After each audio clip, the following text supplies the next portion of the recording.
I'm going to speak about how you can control your thoughts and your mind. I want to ask, how many of your thoughts in a day help you to get towards your goals? And how many of them hindered you? Are you in control of what you think? As I first learned the answer to these questions, I was shocked. I came to know how little influence we had on our mind, on our content of our mind. There is one Swedish ex-monk named Björn Linda Blood.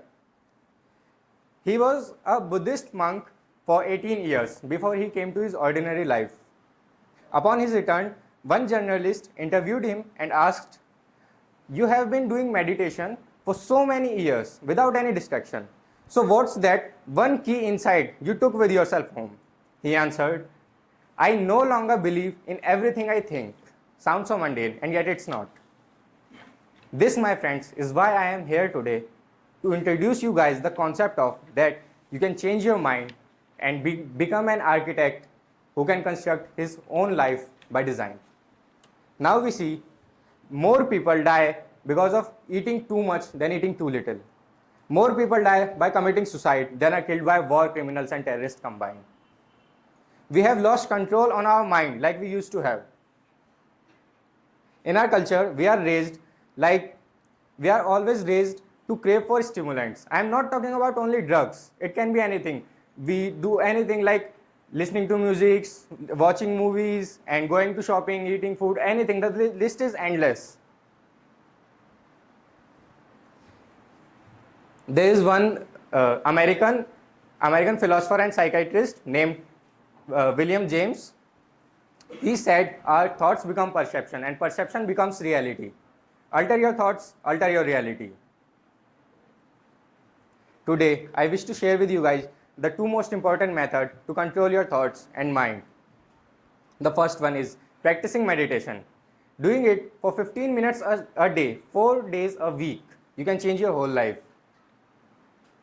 By definition, it means maintaining your whole concentration to one single thing like breathing. By doing it for a length of time, you can have a more calm mind and less prone to overreaction.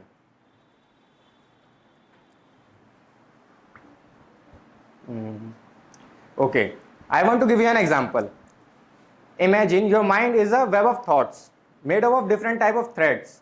Every thread is going to a different direction. By doing meditation, one is able to see those threads at what direction they are going and able to choose to take another thread.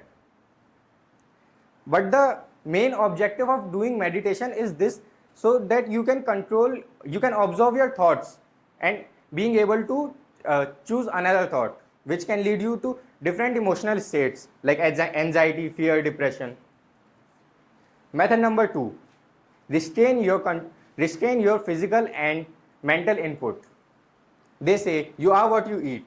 Certainly applies for food. But have you ever thought about the notion that the same effect happening on bad information in our mind? Newspapers. I want you guys to ask yourself, is it constructive for me to be bombarded with lot of newspapers fueled with fear, death, rapes, and terrorism? No. I think newspaper creates more fear among society than the terrorists by themselves. Yes. Social media. Social media is a brilliant tool if used wisely, but so dangerous if abused. You know, there is a term, Facebook addiction disorder, which has now emerged as a valid disorder. The University of Pittsburgh has studied and said that the more social media you use, the more socially isolated you feel. And the more socially isolated you feel, the more you want to use social media. So friends, control your use of social media. Otherwise, social media will start controlling your mind. Advertisement. These are also a part of polluted information. I want to give you an example of sugar-contained products. There are quite a lot of commercial outside.